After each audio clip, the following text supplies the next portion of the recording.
Women to Watch is an intimate look into the lives of prominent and influential women leaders from around the world and the challenges they faced on their journey. It's the real story behind her title. Join us every week to hear more stories about women from around the world and in your own communities at womentowatch.net.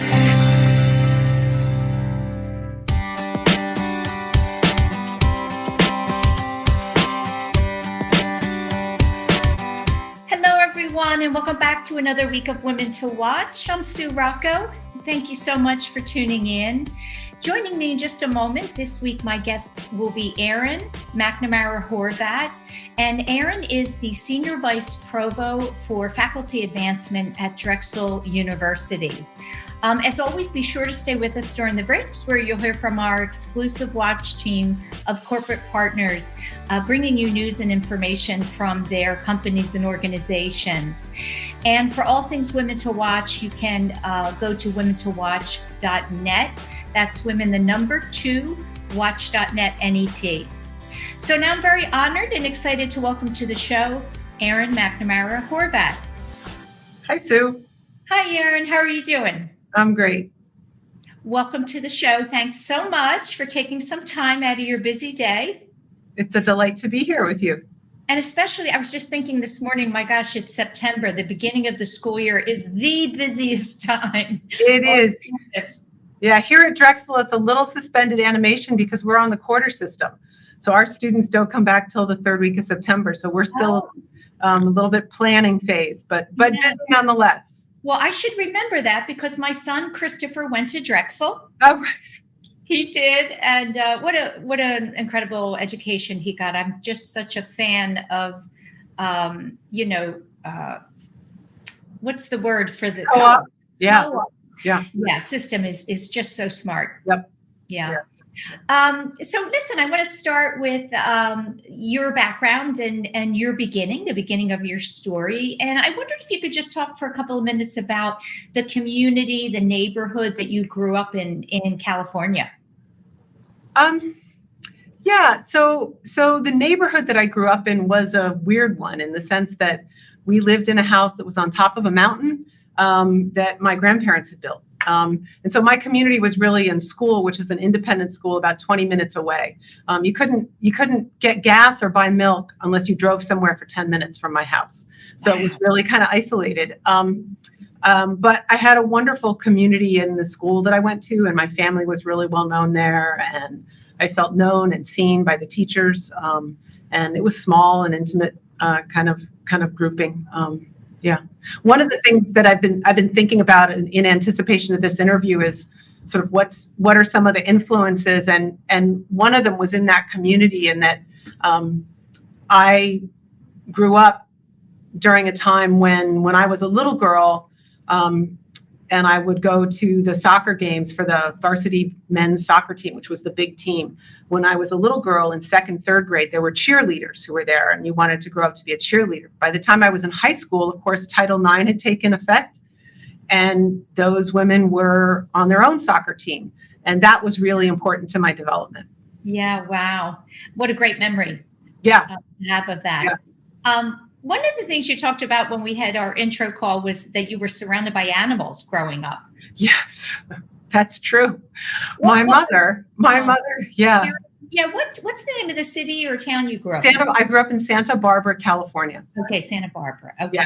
Yeah, on the Central Coast. So my mother liked to have animals. So at one point, this was the high point, I think we had 5 dogs, 3 cats, a horse, minor bird. We had the minor bird for a really long time, and a hamster. And I'm not, it was fun, but I'm not sure I would recommend it. I don't know that everybody was taken care of as well as they should have been. Well, I was going to say, was that mom's job to take care of them? She wanted or were you responsible? Well, it was a little bit of mayhem. Yeah. Yeah. I know that, we're always very open on this show about challenges, particularly when we're young and growing up, that really shape who we are and stayed with us. And I know that your mom struggled with the mental illness, bipolar, which I would say, I don't know if it's more prevalent today or just being more highly diagnosed. Yeah. and talked about. And as a kid, that must have been scary. And I wondered, was it talked openly amongst the family? Oh, no, I mean, well, as a kid, I mean, what do you, when I was 5, I was sent away for the summer and my mother was in the hospital. So like at age 5, no, I didn't know what that was. Nobody knew kind of what it was. And back then in like the early 70s, it was so stigmatized. So over time, yeah, we talked about it a little bit, but it was always sort of, as they would say, on the down low. This was not something that you shared openly, but some people in the community know because my mother had been so ill and we'd gotten so much help. And so it was challenging. And some of that mayhem with all the animals, even though she was medicated,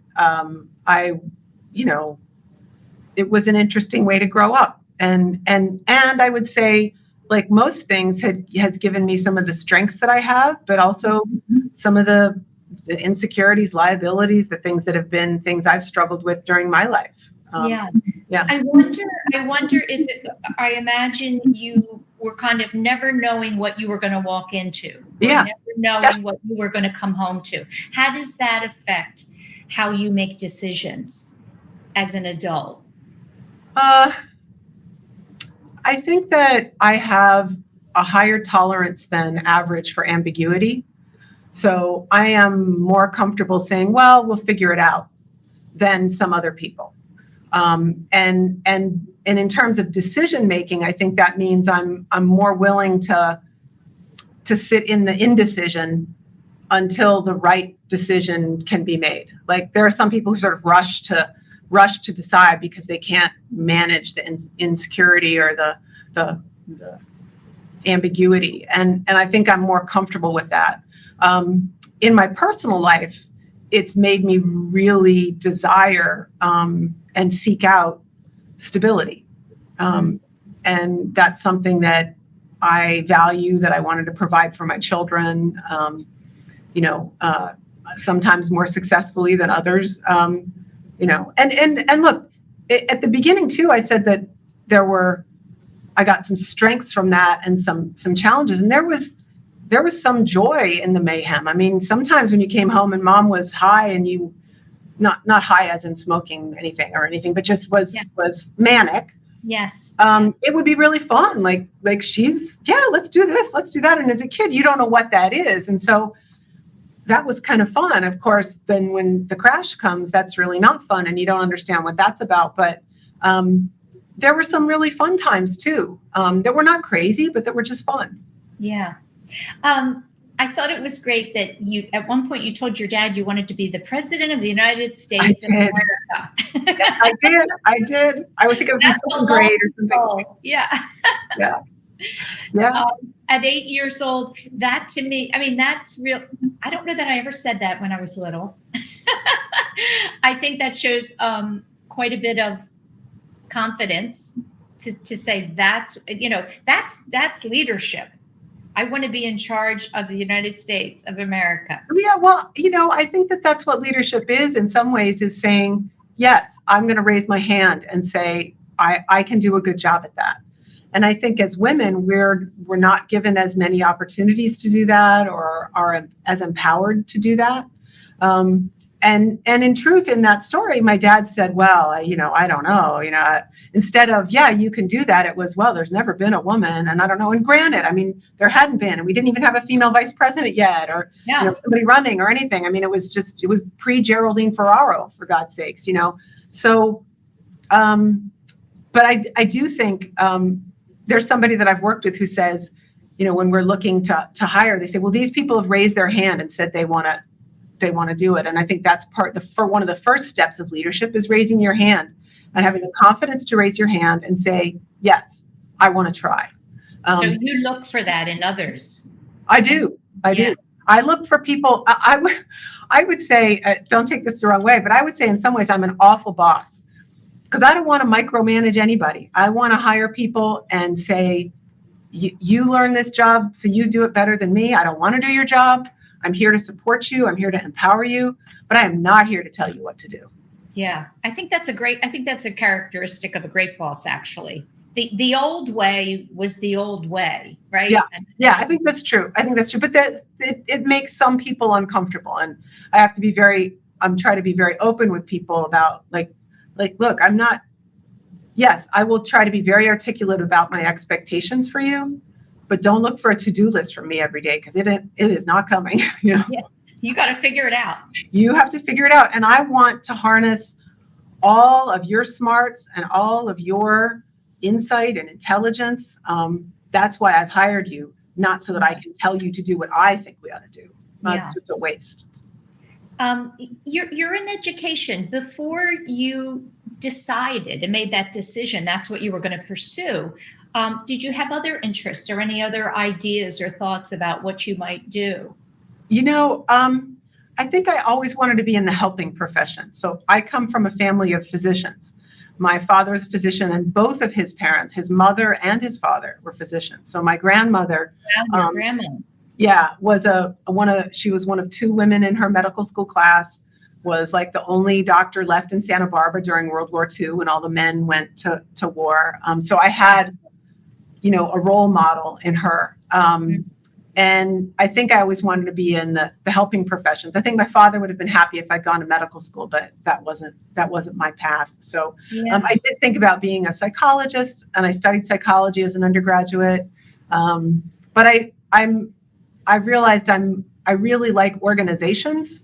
I'm not so, I'm good one-on-one with people, but I'm really interested in making an organization function effectively. And so higher ed was a really good fit for me. Yeah. Was there, so your degree, you have a master's and a PhD. Yep. And you stayed in California. Did you ever consider going away? Well, I went away for undergraduate. I came to Penn. That's how I first came to Philadelphia. Right. That's right. So I grew up in Santa Barbara, and I went to Penn as an undergrad, and then discovered rowing there, which is a huge part of my life. I was on the crew team, and I still row now. And then my husband at the time got a job in Los Angeles, so we moved back. It wasn't so much that I wanted to go back. It was fine. And while we were there, I entered a master's program and then got into the PhD program and completed my PhD. And then when I completed my PhD, it was my job that sort of drove where we went. I went on the job market, and lo and behold, got a job at Temple University in Philadelphia. You were destined to come back to Philadelphia. Yeah, it was. I mean, I looked all over the country for jobs. When you're looking for a tenure track job, you don't say, I want to live here. You say, I want a tenure track job in this, and you look all over the country. We have tremendous schools here in the Philadelphia area. Yeah, absolutely. From elementary through university, grad school. Yep. Yeah. We do. Yep. Were you always a good student? I'm assuming academically you probably did very well if you got into Penn. And was there any subject that was challenging for you? Yes, math. And looking back on it now, and looking at how we teach math now and what we say to girls now, I wish I could turn back the clock, because there's no reason that I should not have been good at math. But that limited me significantly in what I considered as careers. And I think that's a shame. And that happens for a lot of young women up until third grade, sixth grade. Math and science, girls really like it, and then it gets kind of shut off. Yeah. So that was unfortunate, but yeah. And yes, I was a good student. I liked school. I was good at school. Yeah. Yeah. Science in particular, when you're talking about that, I had the same experience, and I wish it had been presented and talked to me in a different way, because now I'm fascinated with it. Yeah. But when I was young, I didn't think I was smart enough to learn it or understand it. Right. Yep. So it's not the style of teach. So it's a topic I wanted to talk to you about.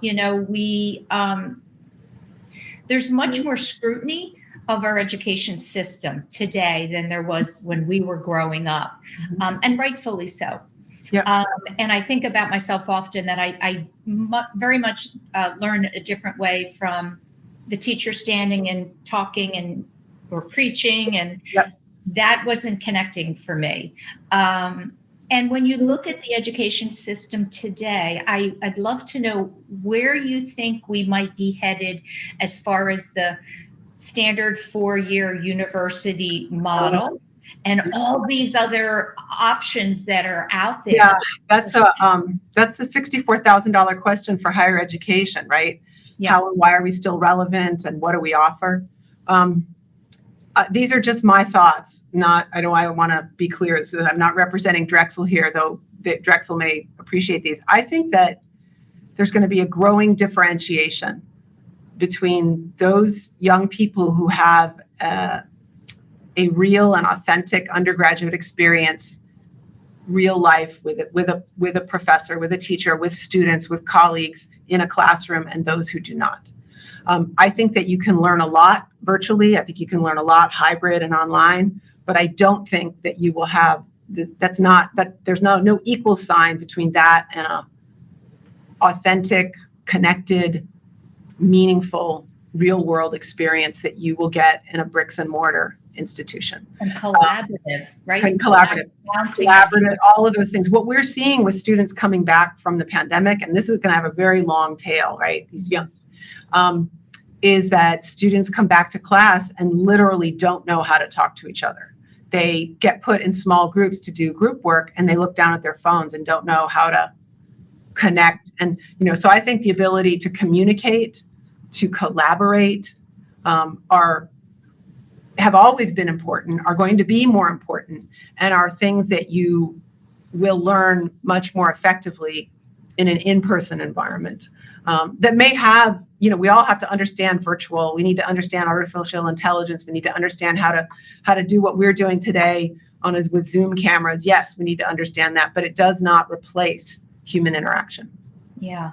Do you think that it is obviously tied to, and it's been an effect of COVID, but I think it might even be more so the technology, just that phone that kids in particular are not speaking to each other. The idea of one of them calling the other is unbelievably strange. Yeah, I think we talked about this a little bit earlier because I have two daughters who there's a 5-year gap between them, and the way that they interact with technology is so different given just the 5 years. So my younger one was in middle school when everybody got smartphones and Instagram came and all that kind of stuff. My older one was already in college, right? Or a senior of high school. So like now, if I want to get in touch with my younger daughter, I text her, never call her. It's too surprising. It's too jarring. The older one, I call her. So the way that they interact with that piece of technology is completely different. And I don't think it's healthy. If I had parenting to do over, I would hold off as long as I possibly could to give a child a smartphone. The phones. It's just too much. It's the social pressure, the peer stuff, what they can see online. It's too much. Yeah. It is way too much. It's so funny when you said you call the younger and it's too jarring. My daughter's if I call her, she wants to know who died. Right. No one died. Right. I shouldn't say that about Margaret. She likes to talk on the phone, but she's much more comfortable with texting and we can text and then call, and but just they would tell you their experience with social media was completely different, and there's only 5 years between them. There's something I read about recently, and I do want to ask you about your daughters a little bit later in the show, about micro schools, mini schools are popping up. Have you read about that? And I have not. But and basically, it's just to have the opportunity to have students in a very, very small setting. Yeah. I don't know who's running them or how they're being funded. I think there were some families during the pandemic who essentially built little micro schools. They got a tutor to come and teach the 8 kids that they were in a pod with. Families of means who could do that instead of not having school. Yeah. Yeah. I often ask my guests what drives them. What's behind your drive? What is meaningful to you? And you said to me, justice. Justice is what drives me. What does that mean for you?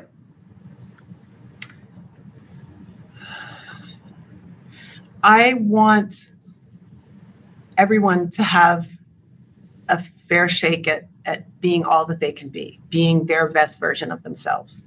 And to the extent that we limit that opportunity, that's injustice. That does not mean that everybody gets the same thing, right? So I don't think that, somebody who's really tall needs a stool to look over the fence, right? Somebody who's shorter needs a stool to look over the fence, but everybody ought to be able to look over the fence, right?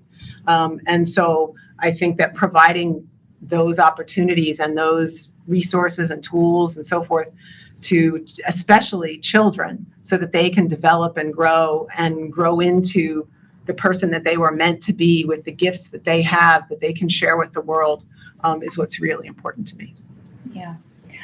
We're going to go into our first break, and when we come back, I'll probably ask you then about YouthBuild Philadelphia. Yes. Yeah. You're a board member for. Great. Yep. Stay with us for a beautiful spot from one of our sponsors, Children's Hospital of Philadelphia, and we'll be back with Erin McNamara Horvat. We are CHOP, and we can't wait to show you around. We're the nation's first children's hospital. Now, a care network with more than 50 locations that continues to expand. 3 state-of-the-art research buildings with 1.5 million square feet of space. We have grown from 12 beds 165 years ago to nearly 600 beds and one of the best children's hospitals in the world. We have a level 1 trauma center, 11 floors of patient units, more than 20 operating rooms, first of its kind delivery unit for babies with birth defects, a separate cardiac operative and catheterization suite, and places to learn, like our internationally recognized simulation center. We have trained generations of leaders in the field of pediatrics. We are world leaders in medicine, surgery, and science. One of the top recipients in NIH funding for pediatric research. In this building, pioneers in CAR T therapy, mitochondrial disease, brain tumors, hyperinsulinism, and other rare diseases. Here, groundbreaking work in fetal surgery, genetics and genomics, and neurology. In our newest building, leaders in social determinants of health, clinical informatics and epidemiology, autism, trauma and injury prevention. Our patients come from every state and 115 countries.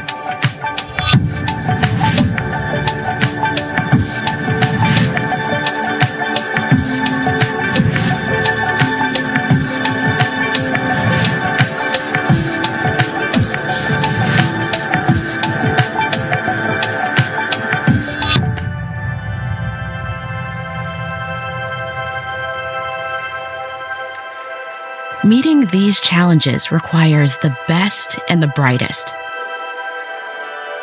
We are passionate about pediatrics. We are motivated to make a difference in the world and in our community. We are a team. We are CHOP.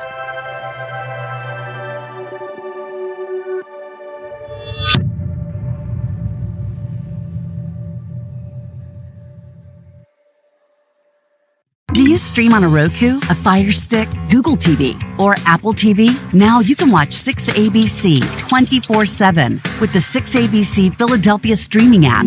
Watch Action News live. And the big story on Action News. Plus special programming, breaking news, and severe weather updates. Tremendous amounts of rain. Always on. Always the news team you trust. Watch 6ABC 24/7 on your streaming device. Search 6ABC Philadelphia and start streaming today. Hello and welcome back to the show. This week I'm joined by Erin McNamara Horvat, and Erin is Senior Vice Provost for Faculty Advancement at Drexel University. And just before the break, we were talking about, really, I guess, access for children to have the education, really they deserve and need. And you're a board member for YouthBuild Philadelphia, and I wanted you to talk about it a little bit and let our viewers know what it's all about. Sure, I'd love to. YouthBuild Philadelphia Charter School is a charter school for young people who have left school prematurely. And I say it that way because we know that some students drop out of school, but a lot of students are pushed out of school. Our schools, especially in Philadelphia, are not what they should be and do not provide the opportunity for students to excel and succeed. And so these are young people who, many of whom have had life challenges, not dissimilar from mine, but much worse. It used to be about 40%. I think that figure's about still accurate, of our students have children, and these are students aged 17 to 21. So most of them have come from poverty background, and we provide education, job training, and life skills assistance. And at the end of the 1-year period, we're hoping that and have shown that we can help many of them transition to paid employment. A few every year go to college. Some of them go into some other job training program. But these are young people who are ready to kind of reclaim their education. And they do that by rehabbing homes in their own community and learning construction skills. We offer a CNA track, a certified nurse assistant track. And what's the third one? I can't remember, but there's 3 different tracks: construction, CNA, and there used to be a tech track. I think there still is a technology track. We have a partnership with Starbucks so they can learn to be a barista and learn to, learn customer service in our Stomping Grounds Cafe here in West Philadelphia. So it's a great program. Yeah. Are you seeing fewer numbers of kids needing this, more numbers of kids needing this, the same as years go by? The pandemic was really hard on us and on these young people's ability to kind of access that. We're coming back from that, and we're seeing similar numbers. A couple of years prior to the pandemic, we had 9 applications for every spot. Like we have way too many students that need this, like 1,000 students for like 150 spots. We're waiting the school just opened, and I don't know what the numbers were for this year, but we're seeing a resurgence. So it's not a problem that is going away, young people not getting what they need out of our traditional public schools in Philadelphia. Are things being done that, are you optimistic about anything that's being done to try to improve that? We all read about it and hear about it and know about it. And I keep, I think one of the biggest challenges is the disproportionate funding that Philadelphia gets. And there's a lawsuit that you may know about. The state was sued because the litigants argued that they're not providing a education for the young people in Philadelphia, and we're not doing that because we're not funding it appropriately. And that lawsuit happened and was found for the plaintiffs. So I'm hopeful that the state will someday, it's going to take a while to hold them accountable, but will someday have to fund Philadelphia schools the way they ought to be. But as long as we continue to fund our schools based on property tax values, which is how we do it in the United States, there's going to be such huge inequity.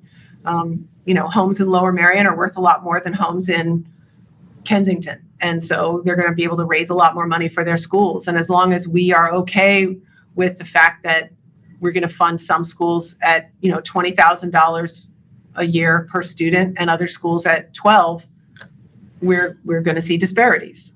Yeah. You spent 20 years as a professor. Yes, I did. Yeah. Yes. What did you learn from your students? So much over such a long period of time. I think that one of the most important things I learned was resilience, especially at Temple. I haven't taught as much at Drexel, but I spent 20 years teaching at Temple, and the young people who go there were just phenomenal, and everything that they would overcome to get their education was amazing. And that even in the face of incredible odds, they can be resilient, even though you shouldn't have to be. Yes. They can be, and they can achieve, and they can overcome that. I think I also, I don't know that I learned it, but was reinforced the importance of kindness and humor. It doesn't, if you can make somebody laugh and connect with them, they're going to learn better. And so having that in my classrooms was always important. When I taught an undergraduate class, at the beginning of every class, I would try to have a popular song playing and then connect the song to like what we were going to learn about. And that ability to connect with them on their level through humor, music, whatever, was really, really important. And what subject were you teaching? That was a general education class, but I used to train master's and doctoral students how to do qualitative research. I led doctoral seminars. I taught a social history of schooling in the United States to undergraduates. So, yeah. Okay. So tell me about the work you're doing now for Drexel. So as Senior Vice Provost for faculty advancement, what is that? We know what it means, but what kinds of programs are happening? What are the teachers doing? Yep. So we have about 1,200 faculty, full-time faculty here at Drexel. And my office supports them. In some ways, there's a little bit of an HR function. So there's all these life cycle processes like applying for a sabbatical or emeritus status or, what have you. And so we sort of support their development in that way. We also support their development as teachers. So the Teaching and Learning Center is part of my office. So we have workshops and programs to help them constantly kind of retool and improve their teaching. And that's a career-long activity, right? You don't have a doctor and say, okay, you knew how to perform this procedure when you got out of medical school. We're going to do it the same way 20 years from now. But no, we have professional education, and so that's what that is. And so we're offering that internally to our faculty, and also just their own sort of professional development. Do they want to develop their leadership? I run programs for department heads about how to run a department, how to be a leader, and provide opportunities really for them to share with one another about what works in their department, what works in another department. We have people who have trained to be, biologists, philosophers, mechanical engineers, and they've been teaching and doing research. And then we say, oh, look, we think you can run a department. We think you could manage these 30 people or 20 people. And they have no training or, except what they've learned sort of as an academic. And so my office provides support for them in that endeavor. And then we also run some awards and research competitions to help people get seed grants to kind of jumpstart their careers in terms of research. Mm-hmm. We're hearing about a shortage of teachers across the country. Is that happening at the collegiate level? No, that's really a K-12 phenomenon. Yep. K through 12. Yep. Wow. And I'm just curious, the numbers, how in that number with 1,200, did you say? Men, women, what's the percent? It's about 50-50, a little few more men, and not surprisingly, if you look at the full professor ranks, people who've been here a long time and risen to the top, that's very disproportionately men. Which kind of makes sense given the trajectory of women, but we're working to change that and have just as many female full professors. At the lower levels, we're doing well in terms of equity. Yeah. Yeah. Erin, what's your favorite part of the work you do? When are you feeling the most joyful? In your day? So as an academic for 20 years, I encountered roadblocks.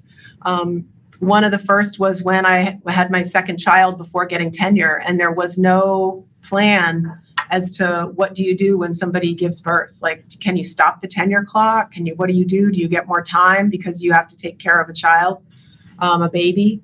And I had to negotiate that myself with my dean. And now I'm the one in charge of making sure that if you have a child or you have to care for your parents or whatever else happens to you, that we have a system in place to give you the time that you need to take care of yourself and your family. You don't have to fight a fight. You don't have to negotiate it. It's there. You get a 1-year extension. And so for me, that's just an example of what brings me joy is sort of providing the structure and support for other people that I wish I'd had. And smoothing the path for them so that they can really achieve everything that they possibly could. Yeah. I see such a change today, whether it's universities or corporations, talking about the fact that, humans have human experiences and things happen in life outside of the job. And we have to pay attention to that and make accommodations for that. And it's incredible to me that it took so long to figure that out. Yeah, I would even go a little bit farther, Sue, and say that not just make accommodations, but I want to make it so that people are empowered to bring their whole selves to work. I don't want just your English and philosophy brain or just you as a mechanical engineer. I want you as a person in that classroom interacting with students and bringing all of your wisdom, not just this one defined thing. And if we don't create places where people can bring their full selves in their race, class, gender, mental illness, whatever messiness we bring with us to our work lives, certainly you need to be professional, but we're full people, and we need to create work environments where people can bring their whole selves and be their whole selves at work. And well, I love that. And what that does is when someone is open about their personal side, it connects you to other people. And that connection is what makes for incredible conversations and really impactful all of that. To be pretending that there's no other side of you other than that corporate role or your job is, That's something that I did during the pandemic. It was very hard, obviously, to interact with people, and I wanted to find a way to still connect. And so I started writing these reflections once a quarter to the faculty about whatever I thought was important. I wrote one on the demographic cliff in education where you have fewer students coming in. I wrote one when I got COVID and said, this was really hard and here was my experience. I got more positive feedback from these reflections, which connected to higher ed resources, to things in my office, but that were personal, that brought my authentic kind of voice and said, hey, I'm struggling with this, or did you know that, or whatever. I get, every time I send one of those out, I get all of these, thank you, keep it coming. It's not curated. It's not polished in sort of a media kind of way. It's just it's a human, it's honest, authentic interaction. And I think there's a real longing for that, I would say. Longing would be the right word. Yeah. Yes. Or do you find are your colleagues doing it more, opening up more, sharing more because of what you're doing? Well, I think because of what I'm doing and what the institution's doing. Drexel, following the murder of George Floyd, made a commitment to being an anti-racist institution. And that has had so many ripple effects in that, again, we want to be in a place where everybody can bring their whole self, whether that has to do with race, whether that has to do with your gender identity, if you're transitioning. We want to be a place where people can bring their whole self. And I think that I'm certainly part of that, and maybe I was an advocate for that, but I see that happening at the institution overall, and it makes me really, really proud. Do you feel as though, because I still see this, that it's more difficult for men to be a part of that? And I think that is just history giving them the message that they need to be stoic and strong and don't cry and don't show, don't be human, basically. Yeah. I think, we have a sort of a faculty support program called the National Center for Faculty Development and Diversity. And we have an institutional membership, and there's all these resources that people can access that have to do with teaching, but also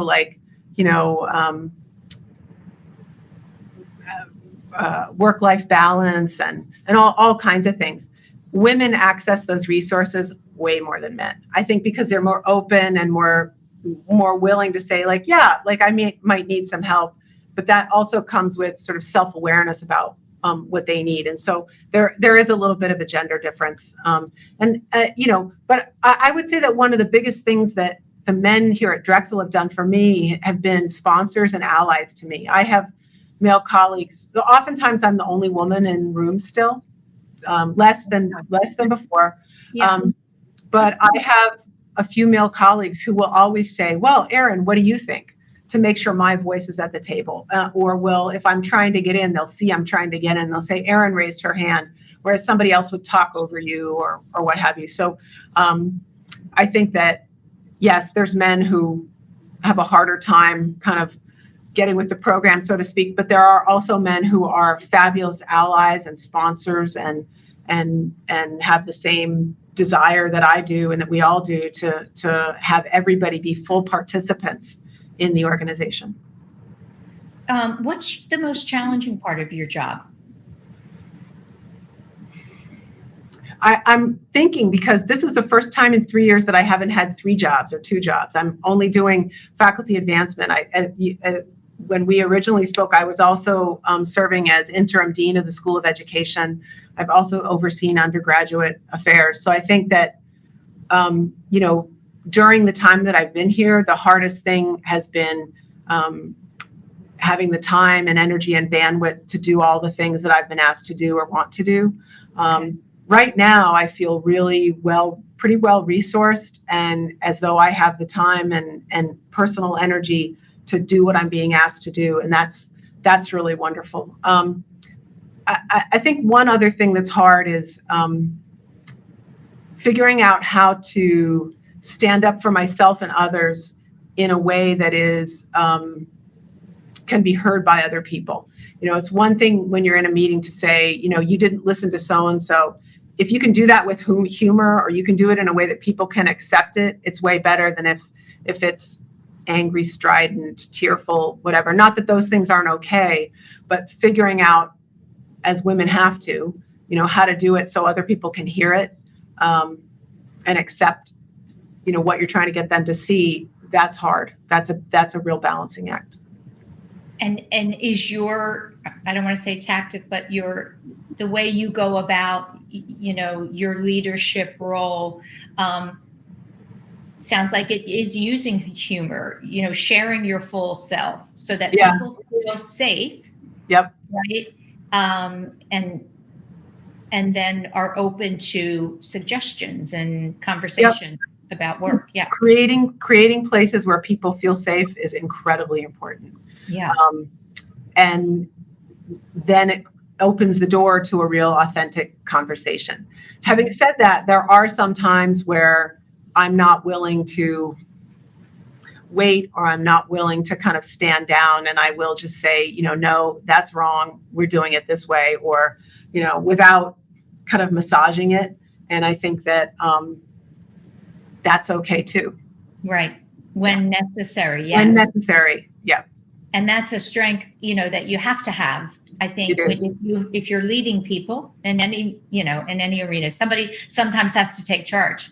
And there are times where people will come up to me after I've done that, and they'll say, "Thank God you said something," you stood up and you said, I disagree, or, what have you. But that it also, that I want to say that's costly. It takes energy, and I might make enemies, and I might, and you have to be willing to do that. We just have a moment left, and I wanted you to just talk about your girls for a minute and tell me what you're hopeful for them, and as they, create their own lives. That they are the authors of their own stories. That they are the joy of my life. Being a mother's the best job I've had, I always say. And I hope that they know themselves, because that is the first task. If you understand and know yourself, and that they can be the authors of their own adventures, of their own lives, and are empowered to do that, always with kindness and love. Good mom. No, but it's so true I think life in general is just so much easier when you know yourself. And people are too busy and distracted to take the time to reflect and figure it out. Sometimes it takes a lifetime. It does. Yeah. So.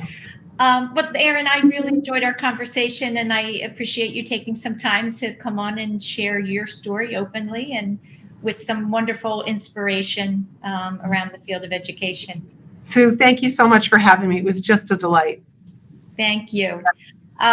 Stay with us, and I will be back to close out the show. We'll be right back. Stay tuned for a spot from Penn Community Bank. Thanks, Erin. Bye. From Philadelphia to the Lehigh Valley and everywhere in between. For 150 years, Penn Community Bank has been a part of your neighborhood. Helping businesses start, supporting families as they grow, and staying connected to the people and places that make this region special. It's who we are and where we're from. Penn Community Bank. Here we are, and here we grow. Do you stream on a Roku, a Fire Stick, Google TV, or Apple TV? Now you can watch 6ABC 24/7 with the 6ABC Philadelphia streaming app.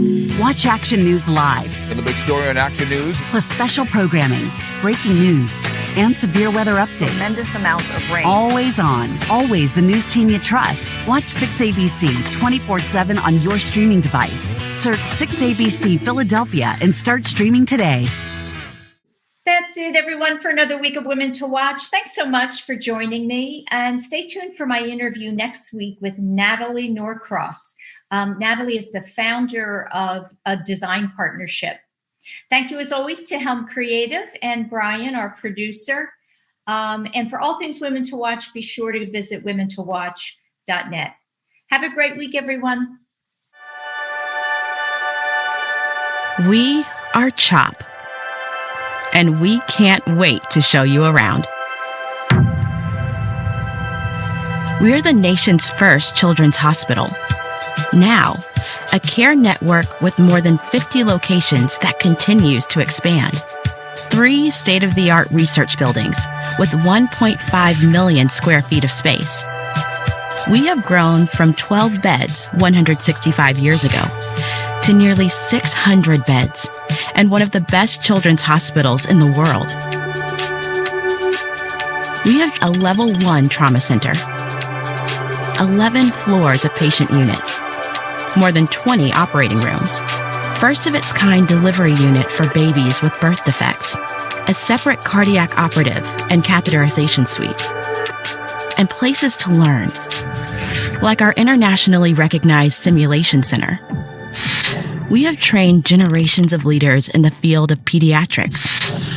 We are world leaders in medicine, surgery, and science. One of the top recipients in NIH funding for pediatric research. In this building, pioneers in CAR T therapy, mitochondrial disease, brain tumors, hyperinsulinism, and other rare diseases. Here, groundbreaking work in fetal surgery, genetics and genomics, and neurology. In our newest building, leaders in social determinants of health, clinical informatics and epidemiology, autism, trauma and injury prevention. Our patients come from every state and 115 countries.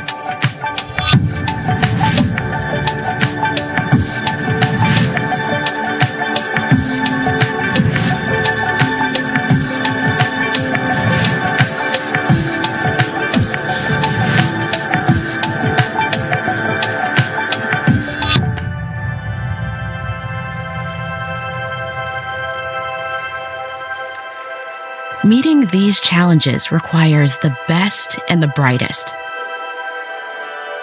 We are passionate about pediatrics. We are motivated to make a difference in the world and in our community. We are a team. We are CHOP.